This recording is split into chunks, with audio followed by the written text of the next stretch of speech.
seandainya orang tahu apa isi surga, maka tidak ada yang akan lari darinya, pasti mengejar surga. Ditanya lagi, kalau neraka gimana? Maka pergi dia ngeliat neraka, balik, ya Rob, seandainya orang tahu isi neraka, maka tidak akan ada yang berani mendekatinya. Lalu Allah ciptakan pada surga dikelilingi dengan hal-hal yang tidak disukai oleh jiwa kita, nafsu kita, disebut makarih. Wa huffatil jannatu bil makarih. Maka surga Allah balut dengan hal-hal yang tidak disukai oleh hawa nafsu. Wa huffatin naru bisyahawat. Lalu Allah balut, Allah hiasi neraka itu dengan syahwat-syahwat, keinginan-keinginan rendahan. Lalu Allah tanya lagi Jibril, apa kata Jibril? Ya Rabb, kalau begini balutan surga, mungkin gak ada yang sanggup memasukinya. Ngelihat langsung pergi. Dilihat lagi neraka, apa kata Jibril? Ya Rabb, kalau begini gak akan ada yang selamat. Tuh bahaya gak Pak? Jadi kalau bukanlah karena rahmat Allah pada diri kita, kita gak selamat.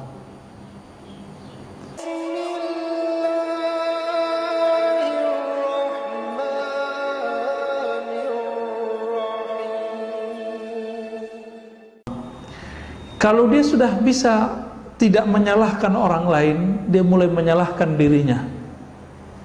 Nih coba lihat, kita kalau satu tim kerja, terus ada masalah, kita nyalain orang apa nyalain diri? Kalau masih nyalain orang, mesti nafsul amarah. Tapi kalau sudah menyalahkan diri, lalu kita perbaiki, langsung dia naik menjadi an-nafs al-mulhamah, jiwa yang dapat inspirasi. Tapi inspirasi itu dua, fa'alhamaha fujuraha wa taqwaha. Allah itu memberikan bisikan kepada manusia, silakan dia memilih, ada yang baik, ada yang buruk. Itu pilihan kita. Pilihan inilah yang dipertanggungjawabkan nanti di akhirat. Tidak Allah cuma kirim sinyal, silakan kita pilih. Jika kita memilih kebaikan lalu menahan diri dari keburukan, dicobain istiqomah, istiqomah, istiqomah. Biasanya 40 hari istiqomah, orang bisa langsung naik ke an-nafs al-mutmainnah. Apa arti mutmainnah?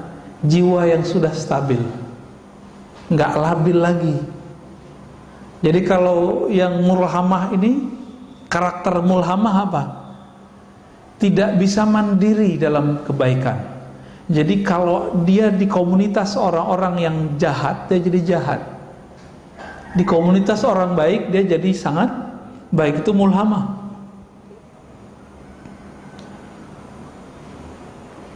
Kalau sudah bisa mandiri, istiqomah, dia sendiri, dia rame, karakternya tidak berubah. Dia tetap cenderung kepada yang baik. Berarti dia sudah naik menjadi mutmainnah. Nah, silakan dicek Pak. Diri kita, badan kita, pikiran kita udah masuk kemana nih? Ya. Kalau nggak ada orang di rumah, sholatnya selama ketika ada orang nggak? Ketika sholat sunat di rumah itu sebanyak sholat sunat di masjid nggak? Gitu. Karena apa? Ketika orang itu sudah mandiri secara rohani, maka dia tidak bergantung dengan pengawasan orang. Yang dia butuhkan adalah merasa dia awasi oleh Allah Subhanahu wa ta'ala.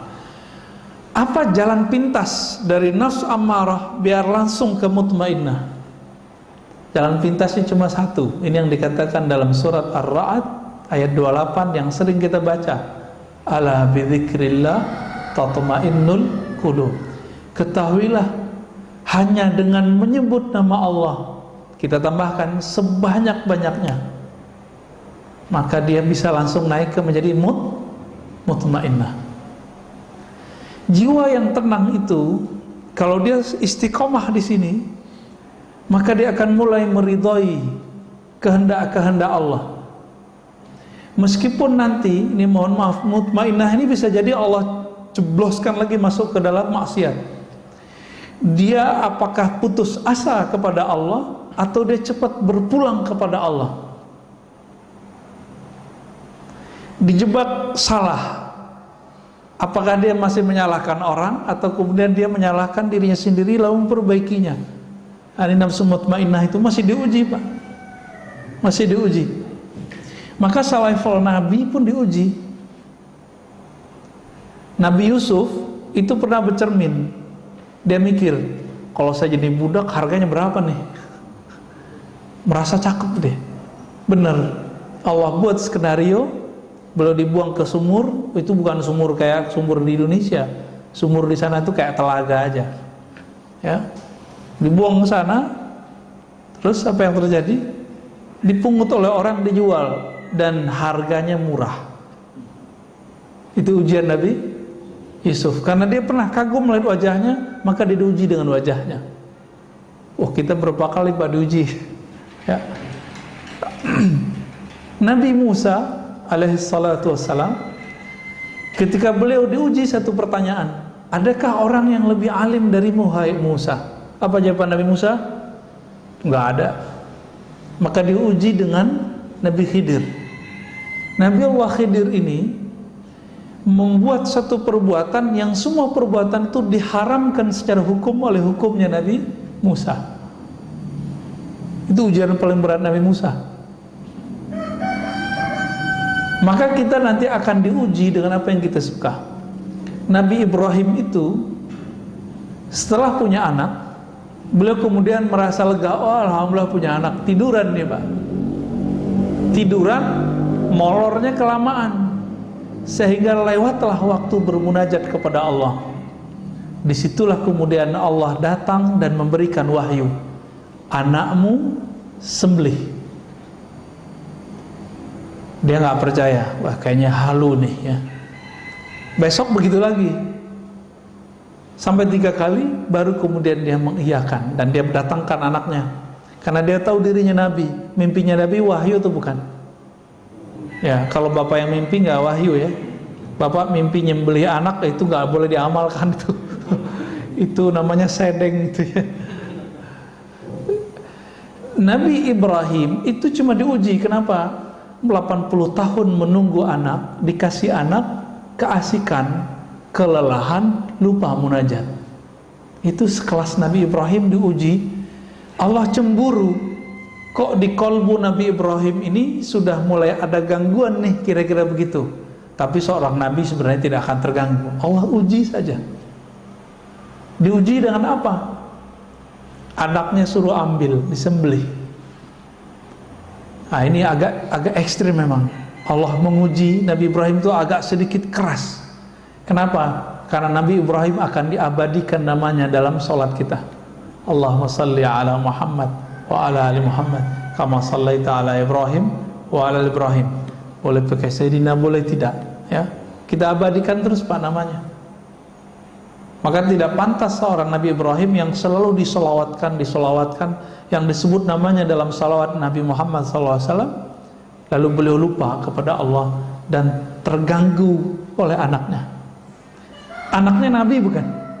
Ternyata anaknya Nabi. Semua anaknya Nabi Ibrahim itu Nabi. Saya pernah cerita di beberapa tempat, atau baru satu tempat ya. Nabi Ibrahim itu kan yang kita tahu istrinya cuma 2, Siti Sarah, Siti Hajar. Siti Sarah itu dari kampungnya, Siti Hajar dari Mesir. Padahal ada yang ketiga, namanya Siti Qanturah. Ini disebutkan dalam Tarikh Tabari, sejarah yang ditulis oleh Imam Tabari, pengarang tafsir. Dalam beberapa teks disebutkan Qaturah. Kalau dalam bahasa Arab namanya Qanturah. Anaknya ada 6. Ada namanya Madian, maka jadi kota Madian kan di Yaman. Ada Medan, saya nggak tahu apakah itu Medannya Sumatera Utara. Cocok logi Batar, takutnya cocok logi. Namun ulama sejarah sepakat bahwa 6 anaknya ini menyebar bukan di Timur Tengah saja, tapi menyebar ke India dan Timur India. Negeri kita disebut dengan Timur India. Oleh orang Belanda dulu disebut dengan Hindia Timur, benar nggak?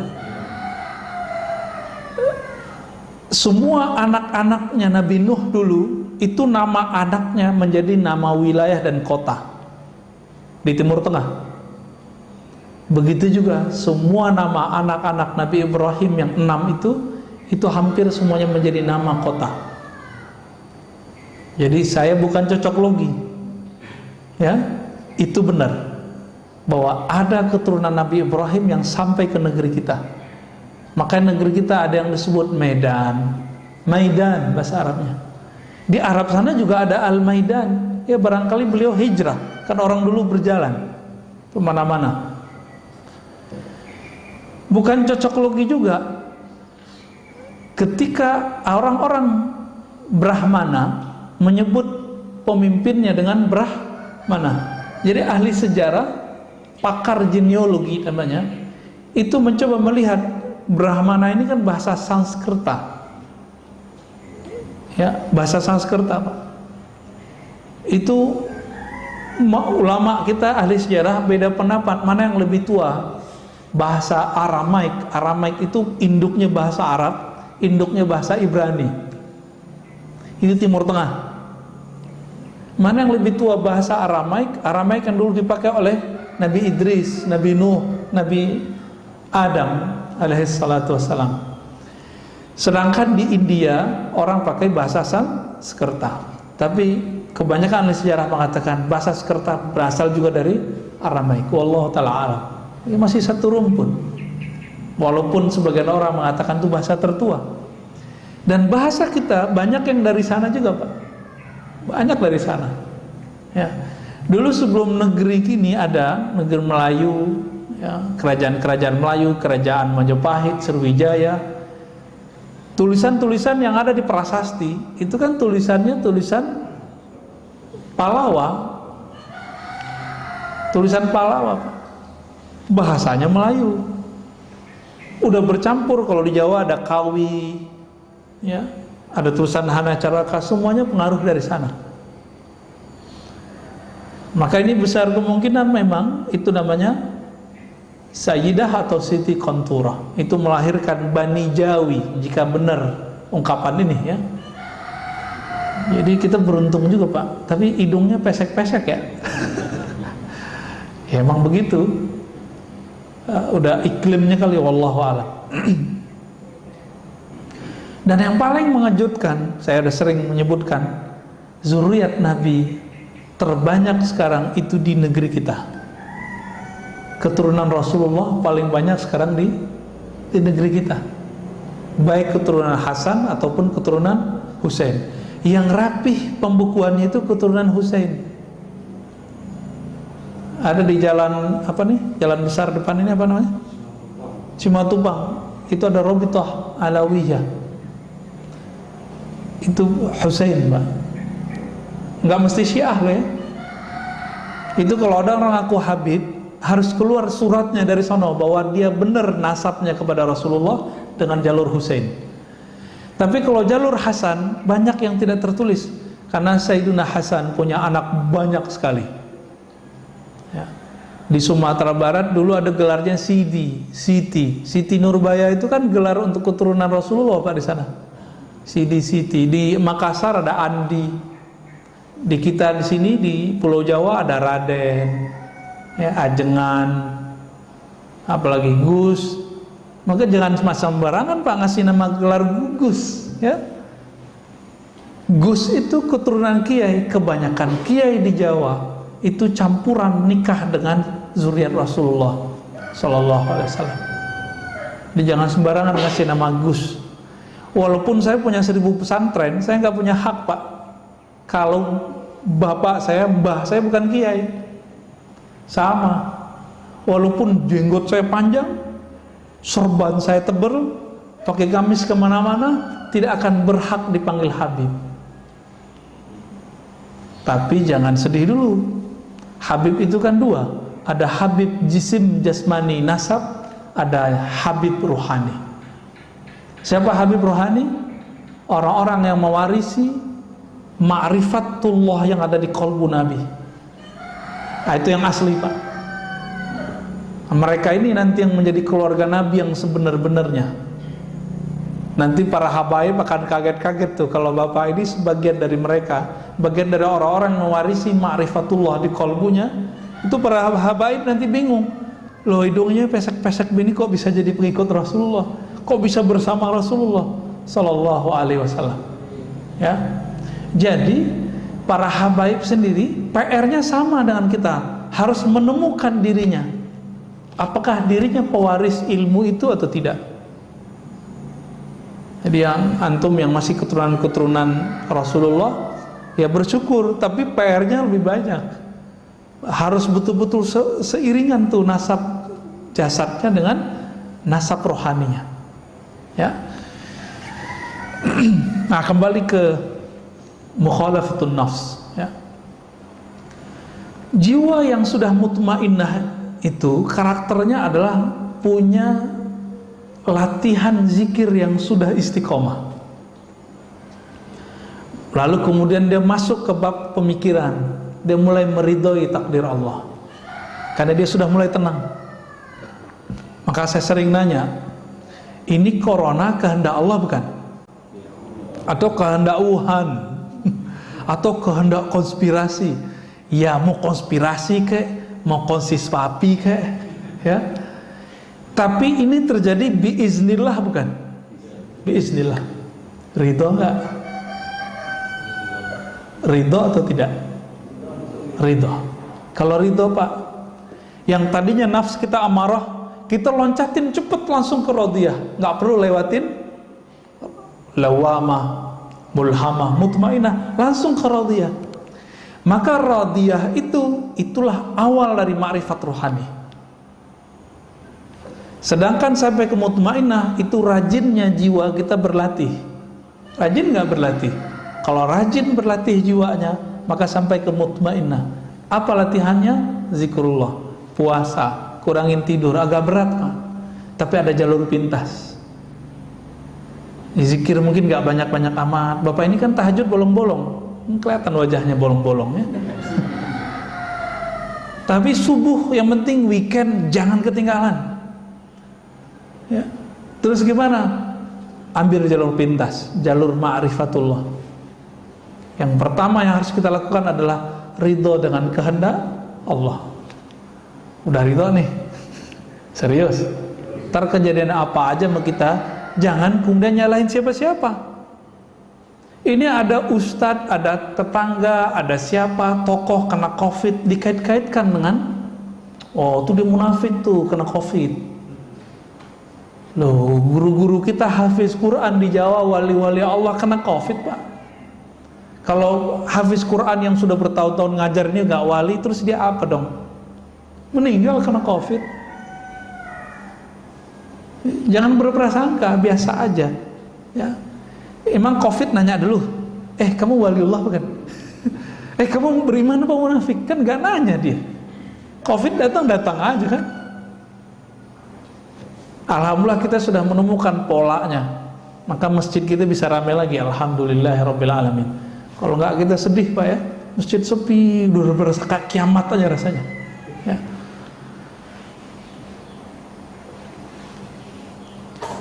Itu kalau sudah ridho, dan ini persepsinya kalau sudah konstan, saya ridho, ridho dengan semua kehendak Allah, Allah pun nanti akan meridhoi kita. Nah ini yang dikatakan dalam hadis qudsi, ana 'inda dhanni 'abdi, aku berdasarkan persangkaan hambaku.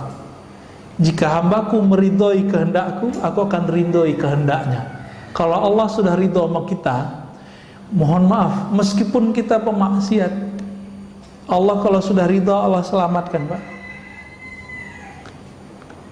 Itu kelebihannya ya. Tidak pernah menyalahkan orang, tidak apalagi menyalahkan Allah. Ini kan kesalahan kita kan, suka menyalahkan Allah, sering ngomong Allah nggak adil. Itu ulang lagi syahadatnya Pak.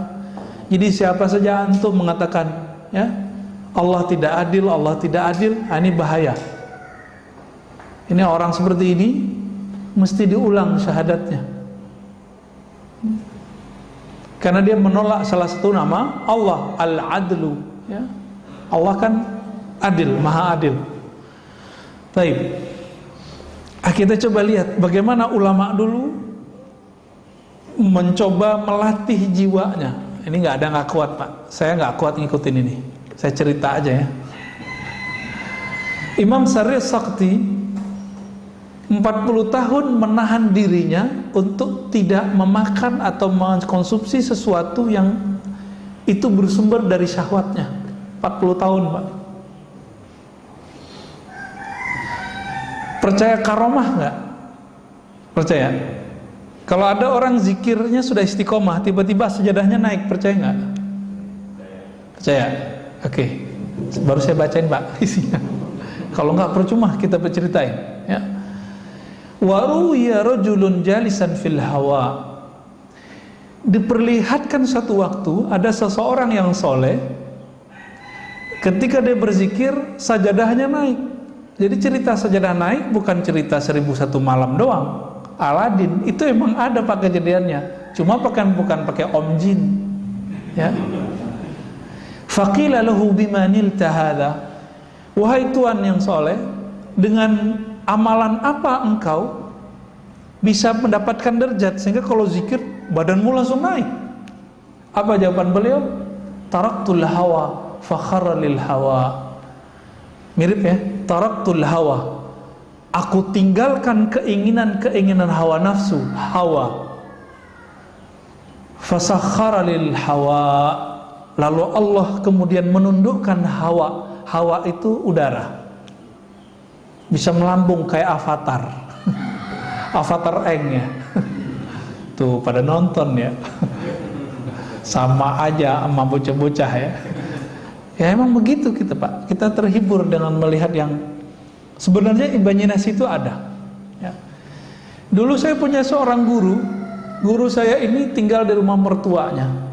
Nggak kelihatan kerja. Mertuanya marah. Kesel sama dia. Kayak jadi beban. Padahal banyak orang yang menghantarkan rezeki ke sana. Ada yang berobat, ada yang minta doa, ada yang minta ngaji. Ini guru saya nggak pernah ninggalin sholat duha, tidak pernah ninggalin tahajud. Setiap hari sholat tasbih. Ada yang setiap hari Pak sholat tasbih? Bawa tasbih aja enggak. Zikir pagi sore aja boro-boro. Ini tiap hari deh. Saya pernah ngikutin beliau waktu masih umur 12-13 tahun, sholat semalam 100 rakaat Pak, saya pernah ngikutin 100 rakaat. Untung ayatnya kuliah kulhu Pak, kalau enggak gempor juga kita ya.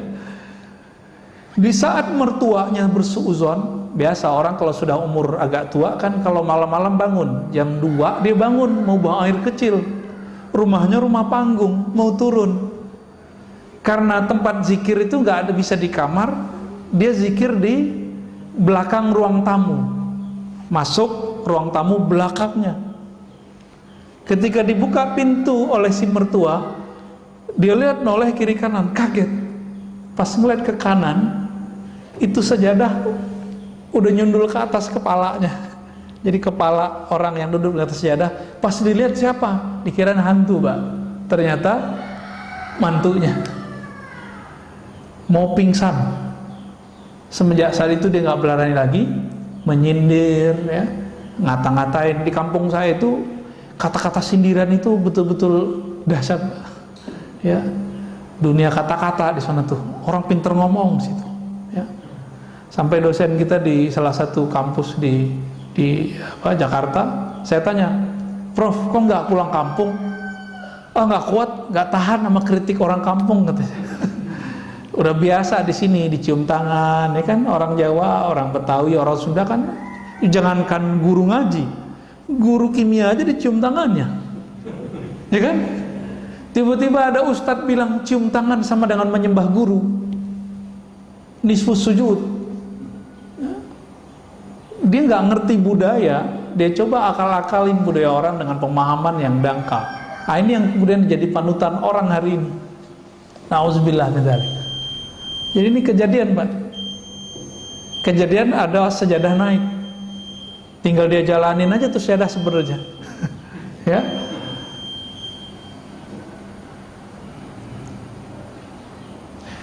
Jadi ibadah paling tinggi apa? Bukan banyak sholat, Pak. Apa ibadah paling tinggi? Zikir enggak juga. Ibadah paling tinggi melawan hawa nafsu. Itu ibadah paling tinggi. Kalau sudah sanggup sampai ke sana, maka ruhnya kemudian merdeka. Jadi bagaimana cara memerdekakan ruh? Lawan hawa nafsu kita. Itu ibadah badan, ibadah jiwa. Tapi ada ibadah lain, yaitu ibadah ruh. Kalau ruh, ibadah tertingginya apa? Bermakrifat kepada Allah, mengenal Allah Subhanahu wa ta'ala. Itulah sebabnya kenapa orang ngaji satu bab ilmu itu lebih afdol daripada sholat 1000 rakaat. Karena bisa jadi yang sholat 1000 rakaat tidak mengenal Allah, sedangkan yang ngaji cuma satu bab membuat dia mengenal Allah. Ini nanti syuruk nih. Antum yang belum paham juga pasti sholat syuruk duluan, gak mau dengerin ngaji, tinggalin aja. Nanti coba kita lihat aja, Pak. Udah jelas ini lebih afdol dari 1000 rakaat, masih kejar 2 rakaat syuruk. Katanya Ustadz, itu haji dan umrah sempurna. Lah itu kan hadis nggak sahih. Yang sahih kan ini. Itu hadis paling tinggi cuma hasan li ghairihi. Nggak sampai Pak sahih. Tapi kita doyan, kita ini mohon maaf, terobsesi mengejar pahala. Lupa bahwa pahala tertinggi itu ada di ruh. Ruh kita, karakternya cuma satu aja, dia suka mencari ilmu. Bapak kalau nggak ada ruhnya bercahaya ini nggak akan berani duduk lama di masjid, pasti takut corona. Ya, tapi karena ruhnya itu kuat, kita dibentengi Allah, Pak, tenang aja, Allah bentengi. Orang kalau nggak takut corona, apa yang terjadi? Karena hobi dengan nafsnya, rame Pak mall. Malam tadi saya kan belum sempat tidur kecuali di mobil nih tadi, karena ada yang nganter pulang. Tahu-tahu udah nyampe aja di rumah jam 3:30 ya, jam 2:30 kita jalan dari Jakarta Timur dekat Bekasi, nyampe di rumah 3:30 ya. Itu aja tidur aja tadi tuh 1 jam ya, 1 jam kurang malah. Ketika saya tidak mengikuti gerakan ruh, saya malas loh Pak kesini. Kenapa? Mendingan tidur ya. Saat kita jalan malam-malam itu, orang masih ramai Pak di luar. Nggak ada orang takut corona hari ini. Orang takut karena tidak keluar, dia tidak bahagia. Jadi kehendak nafs aja bisa mengalahkan takut corona. Masa kehendak ruh kalah? Tapi ya buktinya begitulah ya. Cuma ya masjid kita jangan penuh-penuh amat, ntar jadi ramai juga Pak. Udah begini-gini aja udah. Ya segitu-gitu udah cukup lah, alhamdulillah. Apa kata Imam Ibrahim Al-Khawas? Man taraka syahwatan falam yajid samarata tarkiha fi qalbihi fahuwa kadhib. Orang yang mencoba meninggalkan salah satu kehendak nafsunya, tapi tidak ada efek rasa manis di dalam jiwanya, berarti dia masih belum sungguh-sungguh. Fahuwa kadzib. Contohnya nih, puasa, terasa lelah, terasa jadi beban, berarti puasanya belum sungguh-sungguh. Kapan puasa terasa nikmat? Kalau sudah sungguh-sungguh. Ini Allah kenapa Pak kasih kita amalan puasa? Karena kalau nggak dikasih puasa, satu teguk pertama waktu berbuka itu nggak akan pernah kita ingat. Jadi supaya kita menghargai satu teguk itu, Allah suruh kita berpuasa dari terbit fajar sampai terbenam matahari. Maka orang-orang yang sering menahan kehendak nafsnya, jiwanya itu, dia akan menikmati hidup di dunia meskipun dapatnya sedikit. Tapi orang yang mengikuti, menuruti semua keinginannya, mau dikasih berapa aja nggak akan puas. Ya.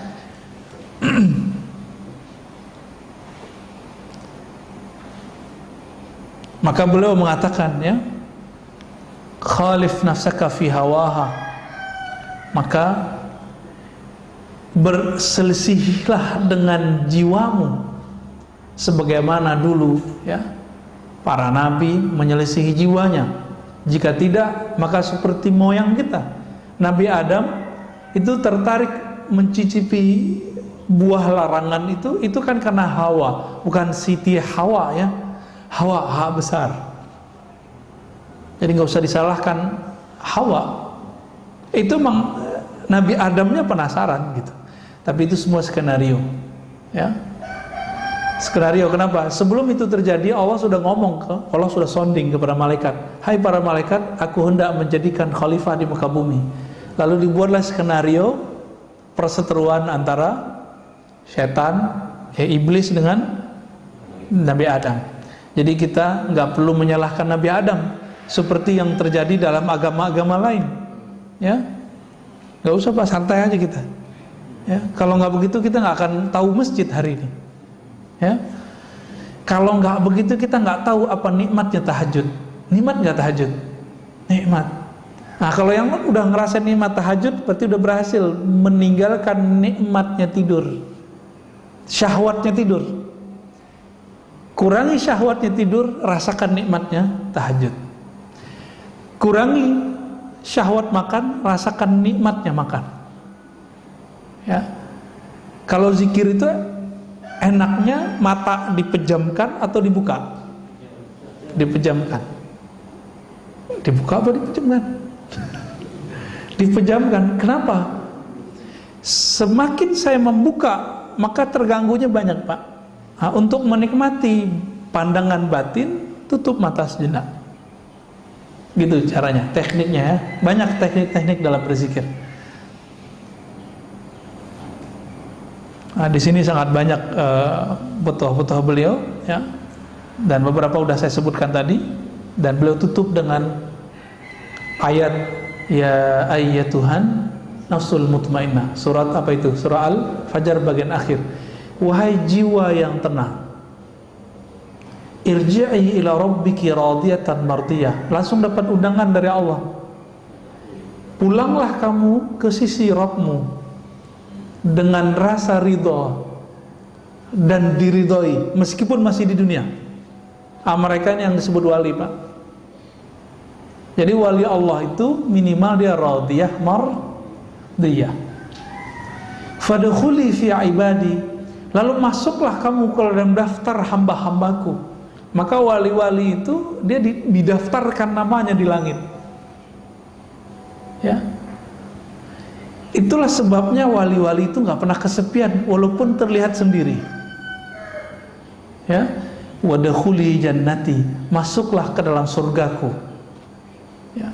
Cuma kan Nabi mengatakan Allah Ta'ala menciptakan neraka, surga. Lalu Jibril disuruh melihat surga, lihat neraka. Lalu Allah bertanya, basa-basi, Jibril, menurutmu surga gimana? Apa kata Jibril? Hadis ini sahih, ada di riwayat Imam Nasai.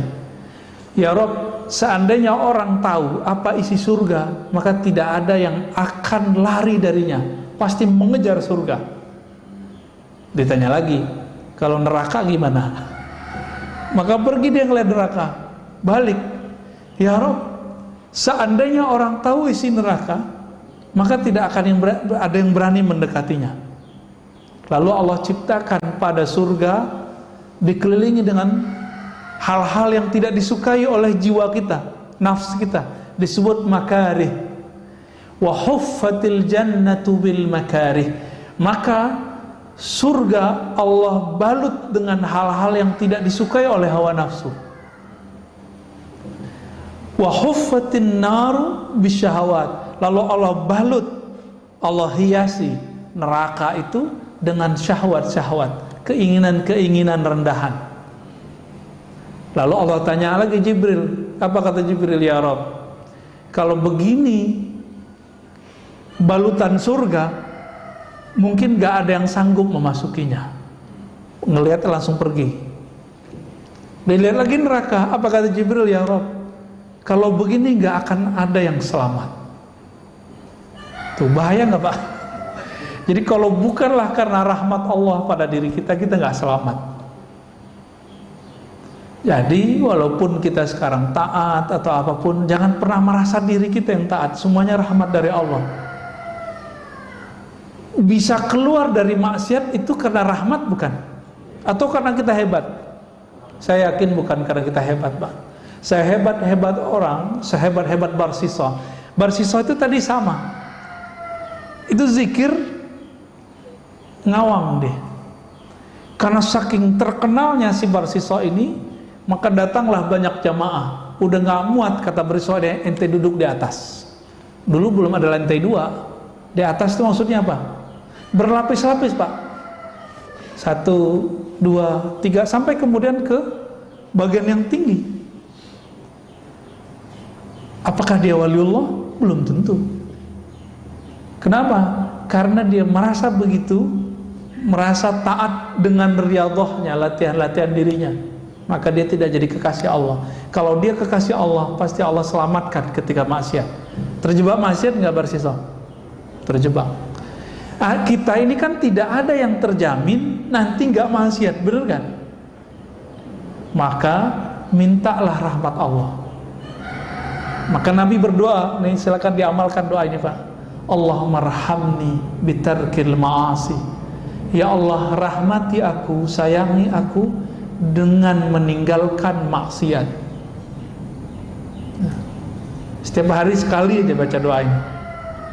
Allahumma irhamni bitarkil ma'asi. Kalau bukan karena rahmat Allah, kita nggak sanggup meninggalkan maksiat. Berarti bisa taat karena rahmat Allah juga. Inilah hakikat kalam Nabi. Tidaklah masuk surga seorang kamu kecuali dengan rahmat Allah. Ya. Alhamdulillah Rabbil Alamin. Kira-kira itu Bapak Surmakan Allah kajian kita. Ada yang mau didiskusikan?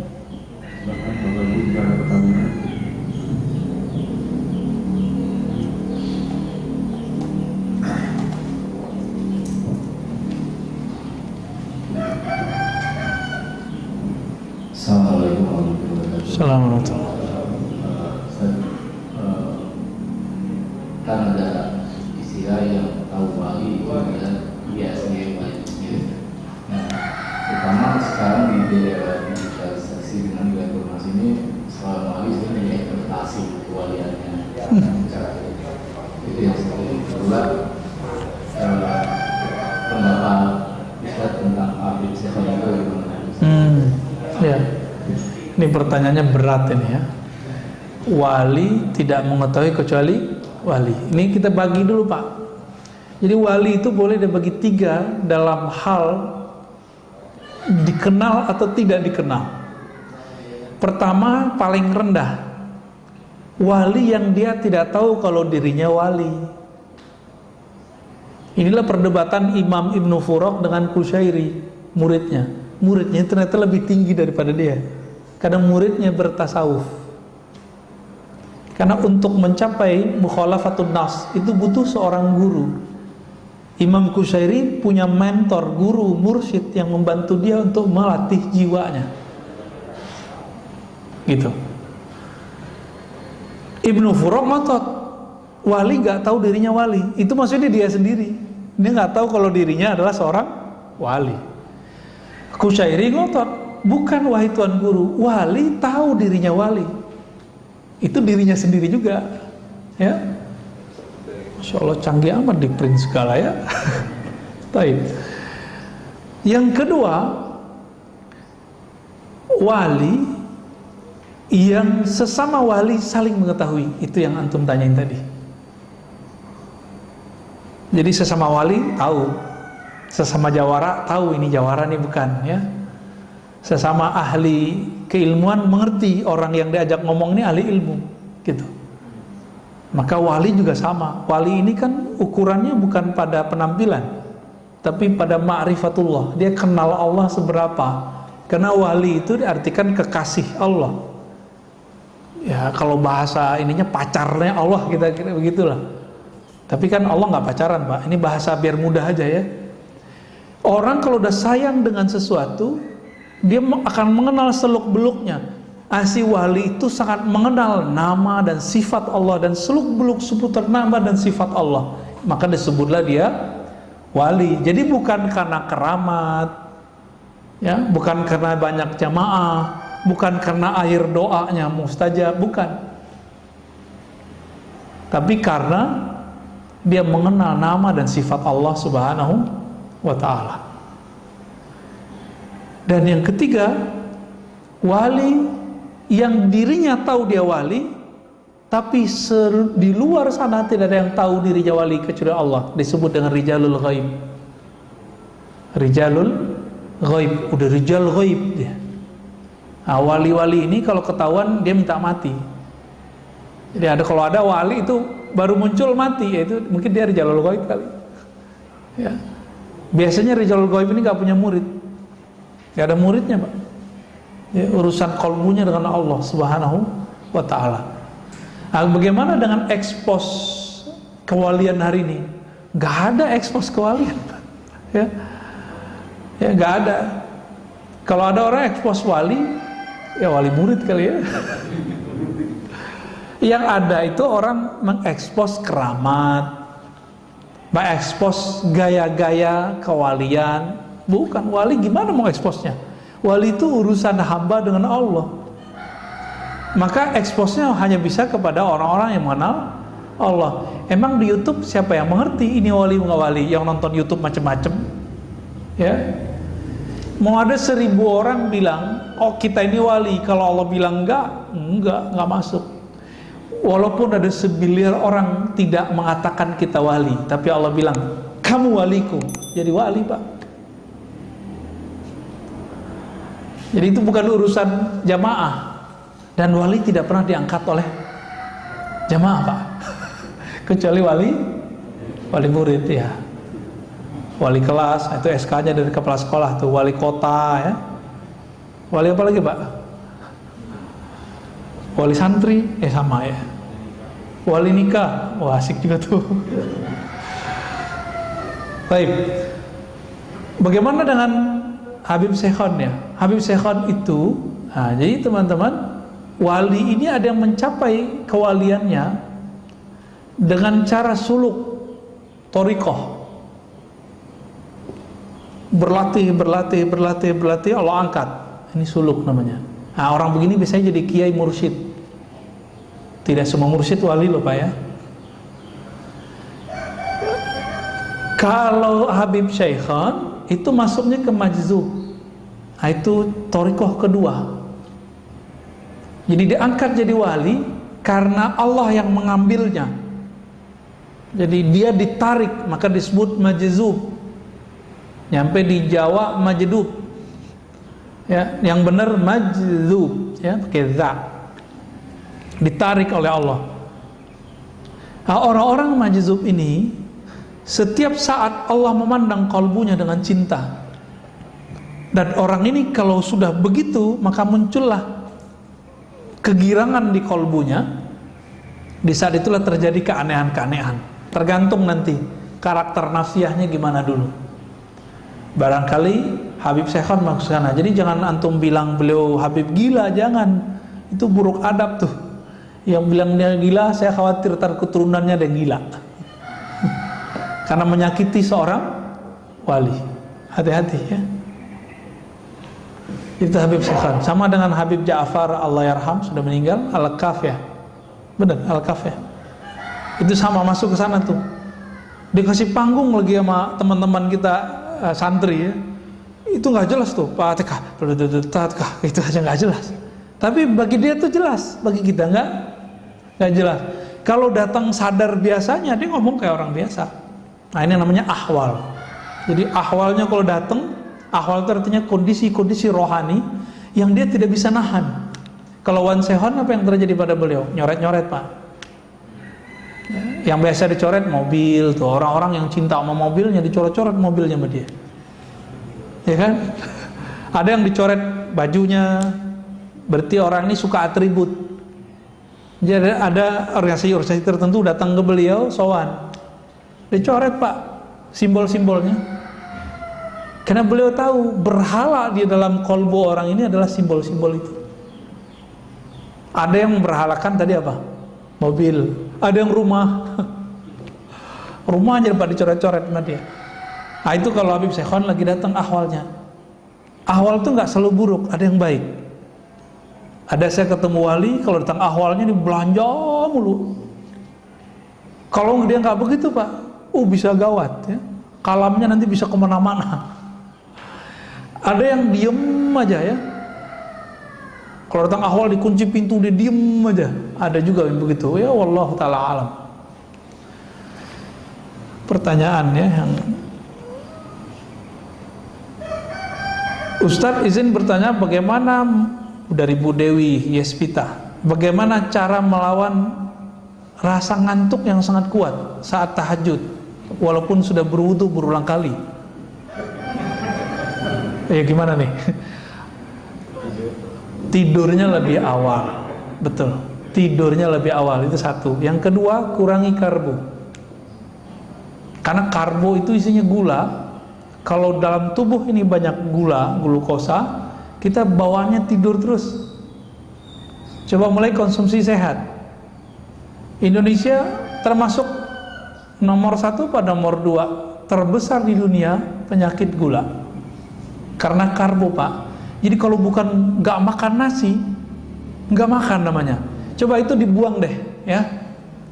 Kalau nggak makan nasi, nggak makan, buang pikiran itu. Emang makan itu doang ya? Kan bisa buah ya kan, bisa macam-macam. Itu nafsu yang ngomong, itu nafsu yang dijadikan tradisi, nafsu yang dijadikan doktrin. Nah, jangan ngomong begitu. Roti juga hati-hati loh Pak ya, roti karbo tuh jangan banyak-banyak, dikit aja.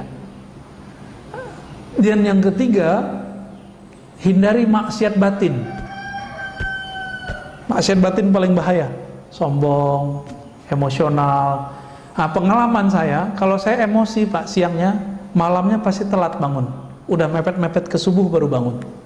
Itu berarti siangnya saya marahin anak saya, atau marahin istri saya Pak, atau kesel sama tetangga mana gitu ya, atau kita jalan dibela orang, kita balas ngebel orang, itu ngefek semua. Bukan masalah ngebelnya, tapi di sininya nggak beres. Karena di sini nggak beres, ruh kita kelelahan. Karena dia kelelahan, jiwa kita juga kecapean, dia butuh rehat, tidurnya jadi panjang.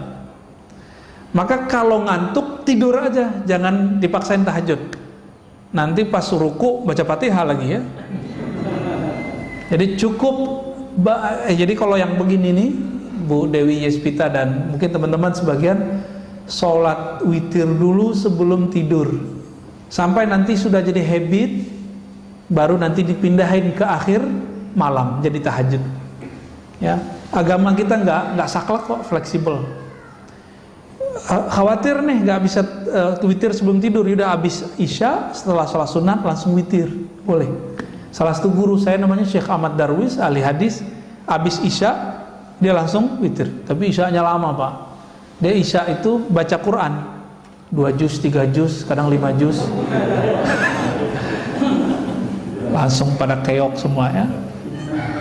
Jadi saya nungguin gitu, udah 3 juz nggak selesai beliau. Ya, kalau kita juz alpukat udah 1 juz tuh. Juz apa lagi? Juz mangga gitu ya. Apakah boleh sholat memejamkan mata karena rasanya bisa lebih khusyuk? Memejamkan mata tidak diatur dalam hadis Nabi, tidak juga dalam Al-Quran, tapi masuk ke ranah fikih. Nah, ulama ahli fikih, karena mungkin ada kasus dulu di kalangan para santri, kalau dia pejamkan mata lagi sujud nggak balik-balik Pak. Itu kan kejadian di pesantren. Saya kan 15 tahun Pak tinggal di pesantren, belajar dan mengajar. Itu santri kalau dia merem sujud nggak balik-balik, sujud aja, kita udah assalamualaikum dia masih sujud. Hakon Pak ya, kalau nggak percaya kita lihat. Anak bapak jangan-jangan yang pesantren begitu juga, atau jangan-jangan bapak-bapak ini pernah begitu ya. pernah ngantuk pas Ramadan tuh subuh-subuh nggak balik-balik pas sujud. Ya. Itu terjadi. Ya. Jika memejamkan mata membuat tambah syahdu, tambah fokus, maka boleh memejamkan mata. Tapi jika memejamkan mata membuat pikiran kita kemana-mana, maka makruh. Itulah makruh hukumnya. Jadi jangan saklek. Yang paling lucu ada seorang syekh, ya, saya nggak usah sebutnya. Bagi dia memejam mata meniru agama lain. Padahal ada hadisnya. Ya, ada hadisnya Nabi kalau ngajarin zikir Sayyidina Ali, salah satu riwayatnya ghammid ainaik, pejamlah matamu lalu bacalah nama Allah di kalbumu. Ada hadisnya. Jadi memejam mata itu bukan urusan menyerupai. Kita tahu hadis apa enggak, ya. Jadi boleh dengan syarat itu, makruh dengan syarat yang tadi, ya. Pak Ahmad Romli, dalam beberapa kondisi kita terkadang belum bisa berzikir secara fokus karena beberapa kesibukan sehari-hari. Apakah zikir hanya dengan lisan tanpa menghadirkan hati dapat bermanfaat? Ya, orang sholat nggak khusyuk lebih afdol daripada nggak sholat. Ya. Sepakat? Ada yang nggak sepakat? Orang zikir masih melayang-layang itu lebih utama daripada nggak zikir. Nah, Ibnu Athaillah itu berkali-kali, ya, mengatakan, tetaplah zikir meskipun kamu masih lalai di qalbumu, karena siapa tahu nanti Allah akan turunkan kalimah di lisanmu jatuh ke dalam qalbumu. Kalau sudah jatuh ke qalbumu, Allah angkat derajatmu. Dari masuk ke qalbu, nanti Allah buat kita yaqzah, sadar hadir. Dibaca ini yang punya nama hadir terasa dalam diri kita. Begitu terus naik. Itu beliau ingatkan. Bagi Allah semuanya mudah, ya. Bagi kita yang susah karena kita mikirin pakai ini. Jalan aja Pak zikir. Cuma mesti berguru, ya. Kalau nggak berguru saya nggak jamin bener Pak. Takutnya setan nanti yang membimbing. Kita baca Fatihah aja ada gurunya. Baca Iqra ada gurunya nggak? Tilawati, qiraati. Nanti tamyiz ini terjemahan sama ustadz kita nanti ada gurunya. Masa untuk urusan alam rohani gak ada gurunya? Sombong amat. Ini yang paling lucu, paling repot. Udah kiai, udah profesor di kampus, kiai di pesantren, nggak mau punya mursyid. Bagi dia cukup saya baca kitab. Sombong ente, ya. Imam Ghazali selevel Imam Ghazali itu masih butuh mursyid Pak. Siapa nama mursyidnya? Abu Ali Al-Farmadi, untuk mengajarkan beliau cara berzikir kepada Allah. Padahal teknik zikir dia udah tahu semua.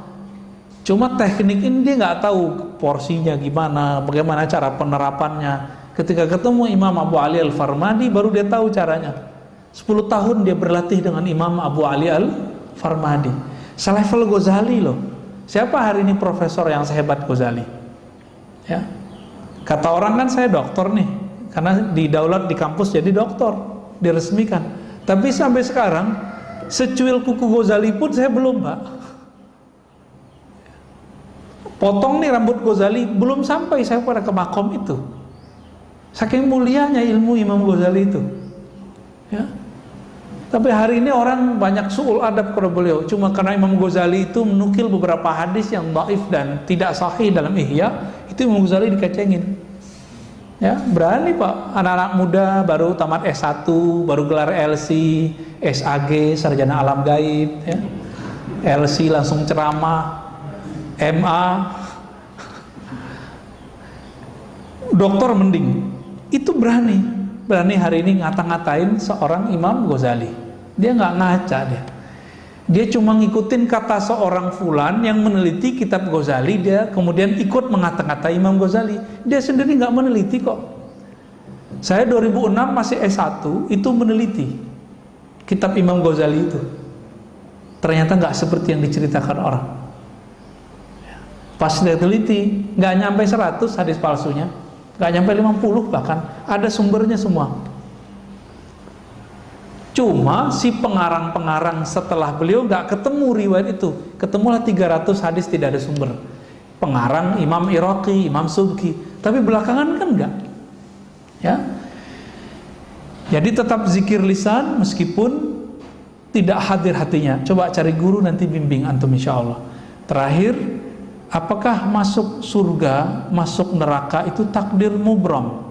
Mubram itu takdir yang tidak bisa dirubah. Enggak. Masuk surga, masuk neraka itu takdir mu'allaq, masih digantung oleh Allah, kehendak Allah. Tapi ingat, Allah punya hak yang unlimited, namanya jaiz. Kita kalau belajar sifat Allah, ada yang wajib, ada yang mustahil, ada satu lagi Pak, jaiz. Jaiz ini meliputi semua nama-nama dan sifat Allah. Jadi Allah tidak ada yang boleh mensetirnya. Allah itu bebas.